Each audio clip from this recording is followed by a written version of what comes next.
Hey, this is David Richter with the Profit First REI podcast, here with another special guest, Jordan Mederich, which I'm excited about this one. I've met him recently and at another event that I'm a part of in a mastermind, and Jordan actually works with some people in there. He owns Revatto, and that it's actually about keeping more people long term and not reducing your churn, making sure that you actually keep people for a long time. So I know that this can apply to the mindset can apply to tenants and, especially if you've got long-term people that you're working with and if you're playing the long game in real estate. So, Jordan, thanks for being on the show today. So glad to be here. Appreciate you inviting me on. That's wonderful. Yeah, well, I want to dive in. So, first, this whole thing, like, obviously, most business owners that are in the real estate world, they dive in because they're good at real estate and they want to make money. But you and I both know that the long game is recurring revenue and especially retention. So, Mm. how did you get into this field? Like, how did you get into the recovery and the retention, making sure that people are keeping more of the clients that they have?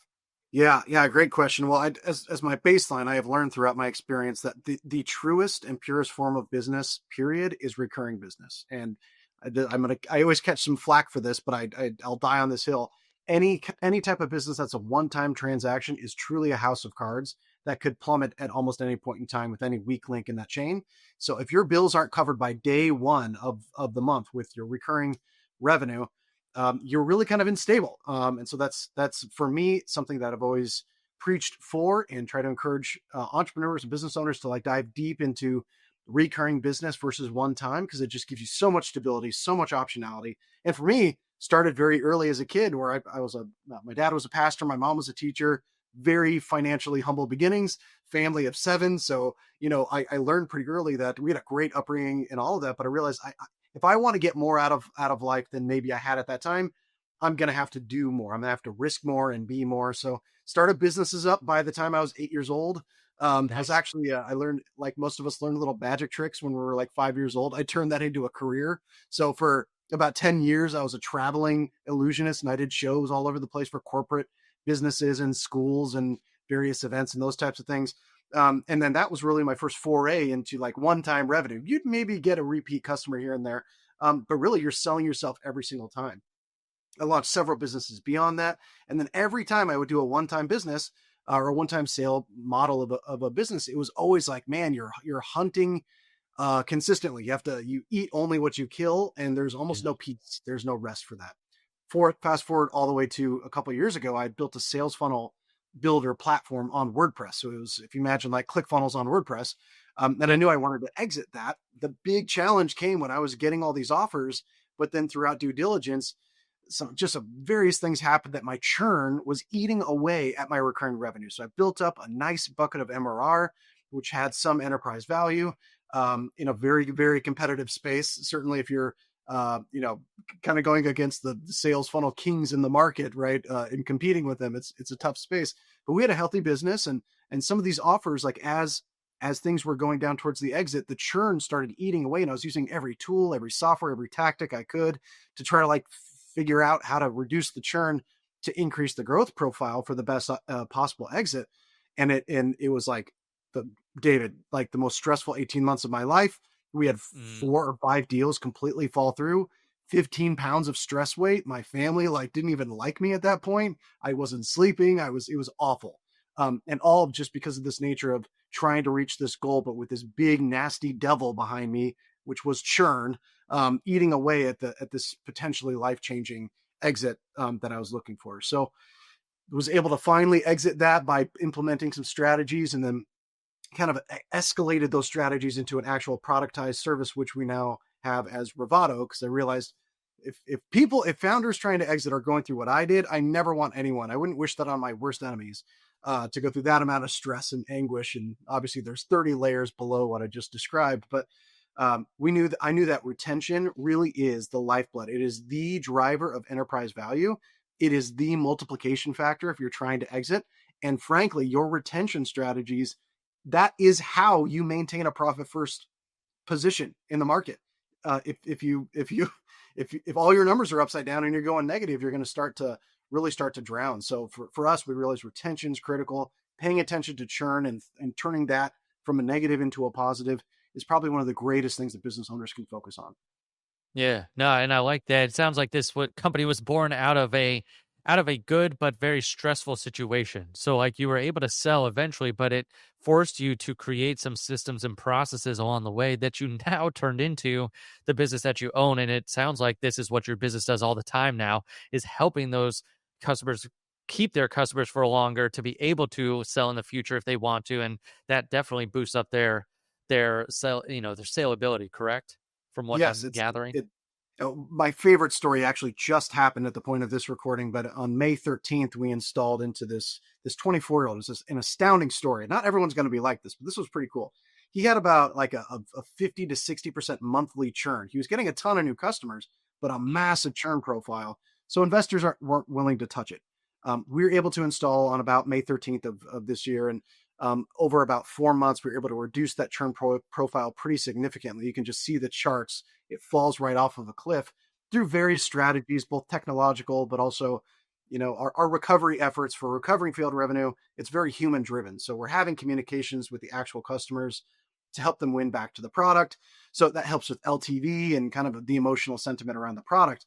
And so actually within 4 months, he was able to just exit for a pretty life-changing amount of money, where previously that just would not likely have been possible. So it's not always going to be that case, but certainly I think that the nature of paying attention to retention, I don't care if you're in multifamily real estate and you're thinking about tenant turnover or tenant retention, if you can move any one of these needles to keep their butts in seats longer, keep them paying longer, then you're not worried about focusing so much energy and time and money on top of funnel or getting new tenants or getting new clients or customers, because your runway is so strong. In fact, it's probably a kind of it's like only a lunatic would mention this statement, because it's not entirely possible for everyone. But if you have 0% churn, you don't have to add any amount of money into top of funnel, right? Anything that you add is going to be bonus. It's going to be bonus buyers. Right. In fact, for us, we had 16 straight months of zero churn, and we met, and we still maintain under like a 0.5% annualized churn right now for ourselves. So it's just maintaining retention is the key to growth, no matter what business or investment sector you're in. Okay. So then what are some of the biggest mistakes people make that make people turn over, or like their clients turn over, or what their tenants turn over? Like what is it that they're not focused on? I don't know. Do you have some big just bullet points that It's someone probably could take away? Yeah, it's probably the same as like, why do people like break up or get divorced or like lose friends or like lose Yeah. tenants or customers or losing any of these things? Probably, I always say that churn deflection or churn prevention begins at customer acquisition. Churn Mm, prevention begins at customer acquisition. So yeah. it's the filtration levels that you bring to vet people before they get in. So if you're in multi-tenant, the moment that you drop your standards around background checks or financial ability, or like you define this ICP, the moment you step down below that is when you're saying, I'm willing to accept an additional 10% churn, like for anyone who's going to be within this ICP. And sometimes we'll take that money from clients or customers, especially if it's a low month or like we want to move faster. Maybe we'll sacrifice some of our filters to get somebody in the door.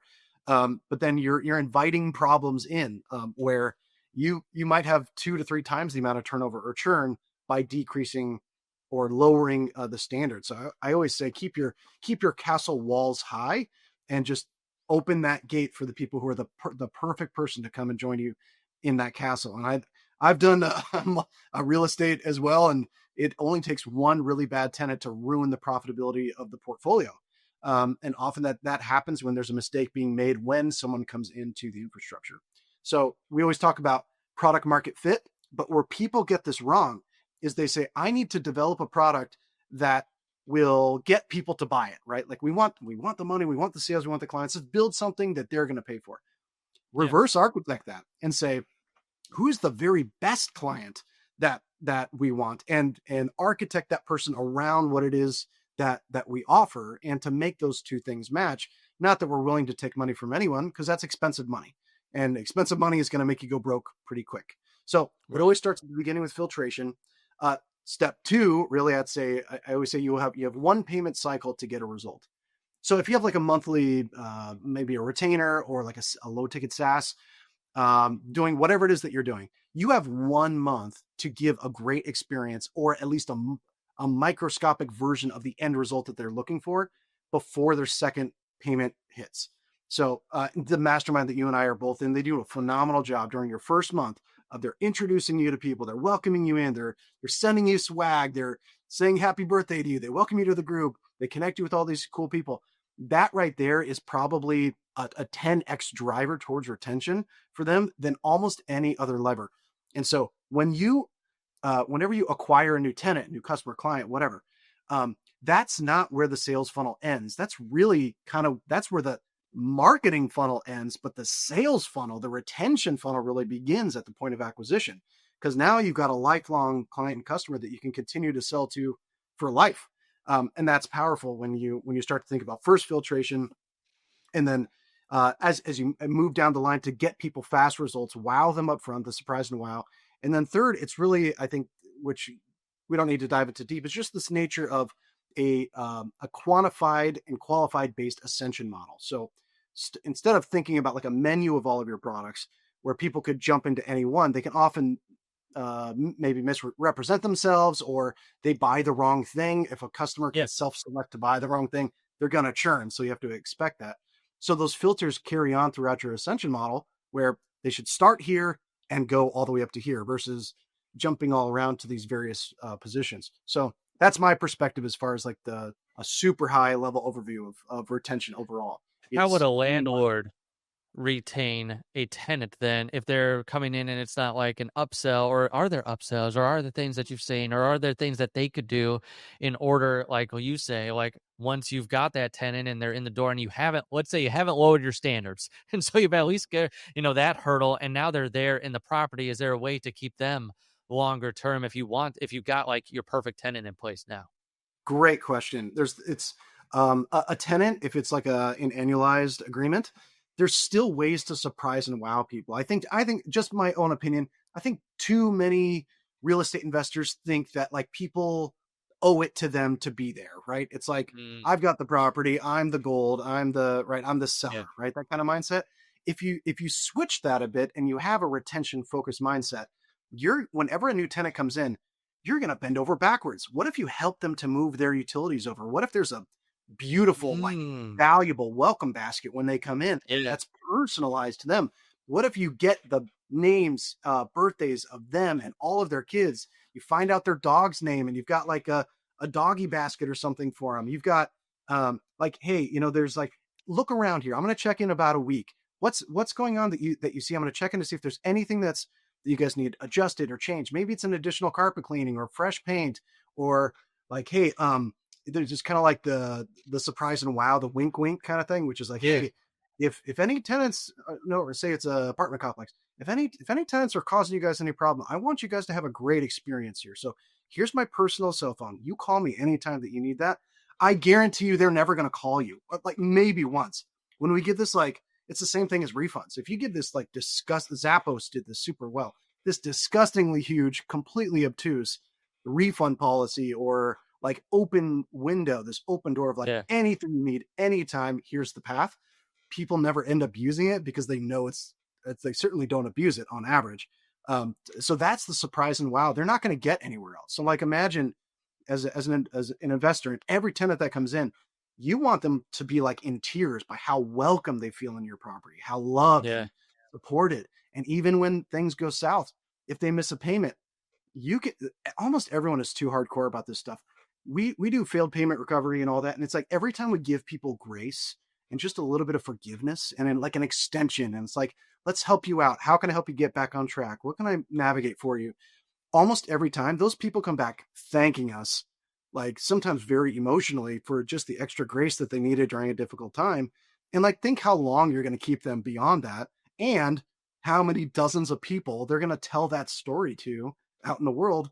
Tell me you're going to have a vacancy issue with every one of your tenants screaming out about how good your property is. I mean, probably on. Okay. Let me play the landlord here. But Jordan, this takes too much time. Like, all that stuff you said just sounds like it's going to take me so much more time in order to get this, like I have to put the basket and like personalize it to them. Like, I've got a business to run. Cost of the alternative. which battle do you want to fight? Because you can pick one or the other.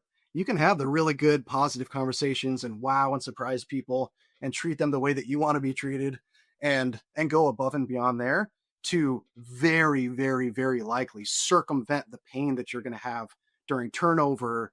And how many of us who have been real estate investors have, like, someone misses rent, and they're just because of their experience, they just dig at you. They extend it. They make it awful on you. If there's like evictions going on, they fight it. They don't show up. They delay Yeah. everything to be worse and worse.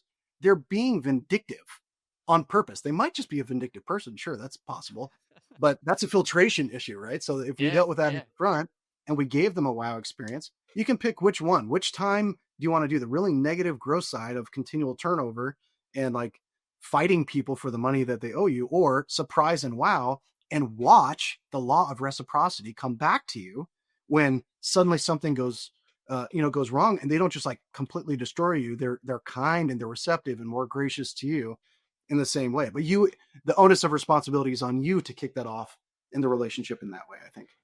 Jordan, I'm the business owner. I can't talk to every tenant. I can't talk to every client. Like, can I put a team in place for this, or does this have to be me, like, to do the wow and the surprise factor if I'm Mm. playing that person? My question would be, what if you did? What if you did? What if Yeah.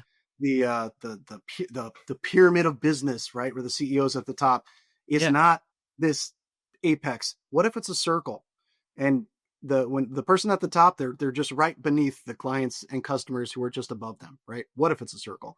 Um, with that, I think what would happen if there's this great app called Bongiorno, just an example. What if every client that came in, you just took 2 minutes out of your day? That's all it takes. You get an automatic ping whenever you get a brand new client. You shoot a 2-minute video, maybe one that's researched. Your team can do that to find out more about them and give them just a personalized message. If you can do, that's the bare minimum. I mean, it's like, if a new client isn't worth 5 minutes of your time to make them feel special and loved and cared for, you don't deserve that client. Like, I know I'm That's hardcore good. about this stuff. You don't Oh, that's deserve it. good. That's good If stuff. you can always go more than that, a welcome Yeah. call, a welcome package, anything. What would Yeah. happen if you do? My question. All right, I have to pause the episode real quick. If you're a real estate investor who's tired of wondering where your money is going or why you're closing deals but still feeling broke, you need to talk to Simple CFO. Simple CFO is Profit First certified and fully endorsed by Mike Mikhalowicz, the creator of Profit First himself. Our team specializes in helping real estate investors finally get control of their cash flow so you keep more money, you pay yourself consistently, and build a business that doesn't run on chaos. We'll help you implement the Profit First system the right way, set up the financial processes you've been missing, and give you a dedicated fractional CFO who actually understands investing and keeping track of your numbers on flips, wholesales, rentals, private lending, all of it. So if you want predictable profit instead of living deal to deal, head over to simplecfo.com and book your financial clarity call today. That's simplecfo.com. Stop living in confusion and start keeping the money you work so hard to earn. Now, back to the episode. Yeah, no, I love that. We actually implemented an orientation call last year with me for all of our new clients at Simple CFO, and it's so good because a lot of people don't use a CFO or have never used a CFO. So it's like being able to give some training and then some face-to-face time, and then, making sure that they know that I just had someone recently on a call be like, this is so good. Like, I love that it's you on this call and like that Yeah. you're training. She's like, I know I'm not going to work with you one-on-one, but like to be able to have this type. And I think that's so true too. One of our clients has a single family portfolio. So he's not multifamily, but he has single family. And he honestly is a lot of what you're talking about. He does that with the single family portfolio, like puts that stuff in, in the new houses and everything. And he's like, hey, I'm the one that actually owns this. You'll be working with my property management team, but I wanted to welcome you and I wanted to thank you. And like, this is really big deal. And like, we've made sure that there's, like that you've got a great house that you're going into. His retention rate is sick. Like compared to like other landlords, he's like almost hand picking the people as they come through and stuff as well. And I'm Mhm. like, this is awesome. And he's doing this with a single family portfolio. He a few years ago he had 25 and now he's more than doubled that. So it's not like he has just one or two or three. Like he's very meticulously done this for his properties. So it's like, I can see this, Jordan, that what you're saying can apply honestly to any business, like as Yes. long as they're the recurring factor. And then I would also say too, Jordan, what about on the fix and flip or the wholesale side? There's probably recurring business there, but maybe more on the buyer side. Like they need to treat their buyers, like if it's an end buyer who's buying, maybe it's a turnkey flipper who has Mhm. who has an investor, but they buy it for the cash flow, or they're a wholesaler Mhm. and they send to the same flipper and over again. Would you say that applies maybe on that side? Maybe they don't have recurring revenue, but they have recurring buyers almost. Yeah, I mean, and it's almost like the things that no one else does, you doing it is what breaks you into the upper 0.1%. So Yeah. if someone has a fast transaction with you, and even there's like how many people after they close on a property, it's like done, you're dead to me, I never talk to you again. It's like Right. maybe See ya. I'll send you the little magnet with my phone number on it so you can call me if you Right. want something. What if I checked in after 7 days or 14 days and be like, how are things going? Is there anything else that like we missed? Do you like, let me send some carpet cleaners for this thing. I mentioned that. Or it's like, I noticed the grass might've been a little long. I'm going to send my crew, my landscape crew out there just to like clean that up for you. Those tiny things that cost you under $100, under $200, Right. whatever. Ah, Imagine so that good. because you're doing something that no one else is willing to do. And it's so easy to go above and beyond because everyone is so freaking average. Everyone is doing the exact same thing. The bare They think minimum. the bare minimum is the average. And I always tell people it's like the same as if you're early, you're on time. If you're on time, you're late. The Yeah. same thing is true that if you're doing the bare minimum, you're doing less than average, really. Right. For Yeah. what You're would you late. want? Yeah. Yeah. So surprise and Exactly. wow them too and watch them beg for another house from you. Yeah, exactly. I love that. That's how you can differentiate yourself from all the other wholesalers out there, all the other flippers. And then honestly, what we're talking about here applies a lot to landlords and how you can differentiate yourself every month. Like just a little something out to them or a newsletter or something that just makes you different in their eyes, and a good different. Don't be a bad different. So this is really good. I like how you've given some very practical steps here. I think one of the biggest things up front was, like you were saying, the filtration problem. Like, don't sacrifice your standards up front, because that's really the root cause of a lot of problems. Is you either lowered your standards or you didn't get your exact person that you wanted in the door. And I get that if you're just starting out, it might be a little harder because maybe you haven't defined that yet. But this is why, after listening to Jordan, it's so important to define this, because you have to have the right people in the door, especially if your business is built on low churn and you want high retention rates. Whether, like I said, whether you're in real estate or if you're outside, if you're a coach, if you're listening to this or something like that, like, I want you to make sure you have these. This is really good, Jordan. I really like this mindset, and I love how you tied it in with profit first. Like, how are you going to be profitable if you can't predict your revenue every month and you've got churn? That was crazy. The 50-60% churn. Like, you can't really predict, like, what if you have a down month of people coming in, then it's going to be higher, churn, and you can't predict that as much. And then, especially if you're a landlord, you want to be predictable. You want to know what's coming in. You want to be able to know what you have going on. So, Jordan, this has been really, really good. I just have one last question, then we'll get into like how can people reach out to you and stuff. For the real estate investors listening to this, you've given some great gold nuggets. Is there anything else that you would want to say, or any other advice, whether it's business, personal, or around retention?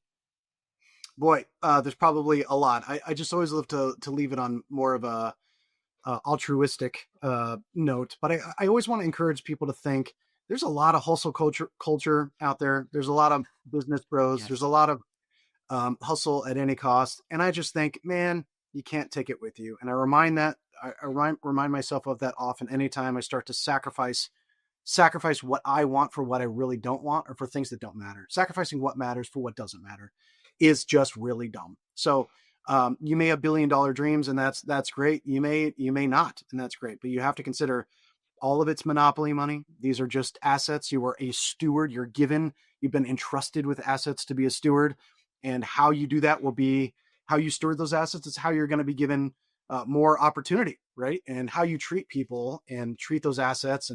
And again, we talked about this, giving a surprise and wow to everyone, whether they're paying you or not. How do you Gary Vee talks about that, like give away $1.10 or whatever the quip is, right?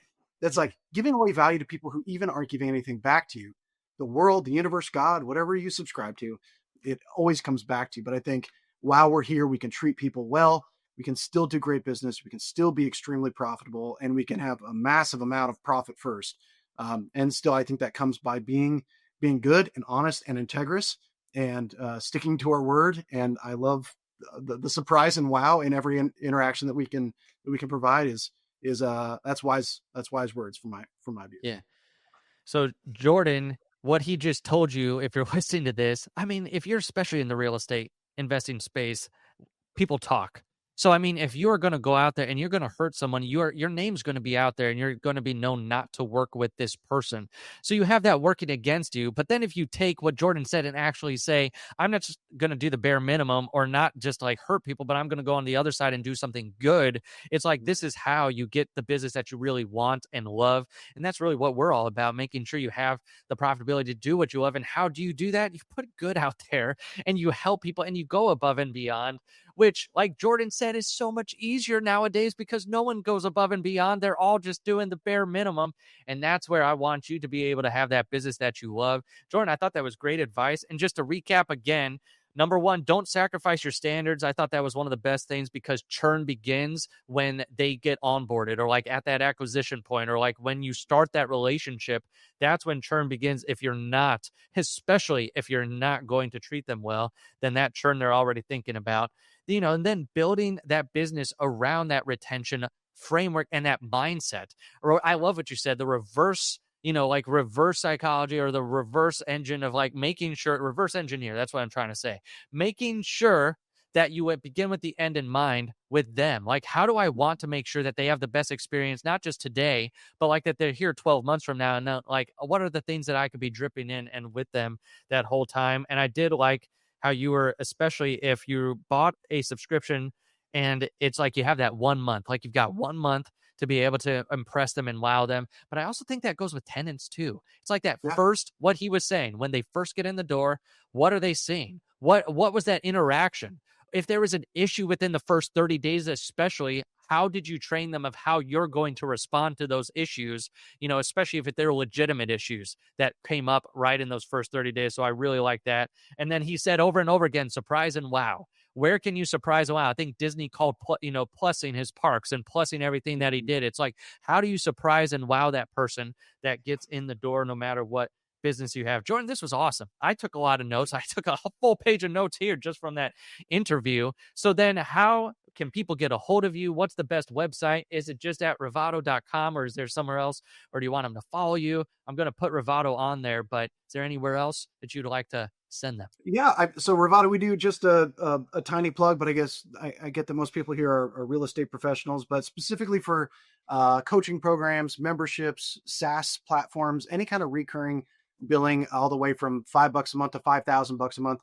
We manage a completely done for you retention play. So we manage all your failed payments, reduce your churn. And we do that as actual humans to reach out to your customers to win them back with some heart and soul behind it. And we do that entirely performance based. So you don't pay us a penny until after we've already helped you to win. So for those who have MRR and they want to add more of these elements we've been talking about for ongoing retention and increasing LTV, that's what we do here. But also, if anyone wants to reach out to me, say you have an internal play and you just need some advice, you need some tools, I've got a bunch of free resources. Take them with my congratulations for like the next phase of you increasing your retention and serving people well. I'd be happy to give any of those resources away. So anyone can contact me anytime. Awesome. Can find you on all the social sites, I'm assuming, Facebook, LinkedIn, Yep, I Instagram, go all by that stuff. Jordo on all the socials. So you'll if you see a Jordo with this face on it, then that's probably me. Nice. There you go. So then that's how you can find him on the Revatto if you've got that recurring revenue and you want to look into this, which is awesome. I love performance-based, which is especially appealing. So that's a really good stuff and really good setup. If you're also listening to this and you're like, I need recurring revenue, or like, I don't even know if I'm profitable. I don't know where my money's going. I just have no idea what's happening on the back end. That's what Simple CFO is all about. We make sure you know what you're making, spending, and keeping so you can keep more of that cash. And that's what we're all about here. So I'll put that up here on the thing, simplecfo.com. That's how you can reach out to us if you need that help. So if you're listening to this, thank you so much. Jordan, thank you for being a guest on the podcast today and for bringing a ton of value to the listeners. This was super fun. Thanks, David. Appreciate it. That's it for today's show. Be sure to subscribe, review, and share this episode. If you're serious about financial systems and keeping more of your profit, visit simplecfo.com to take your free discovery call today.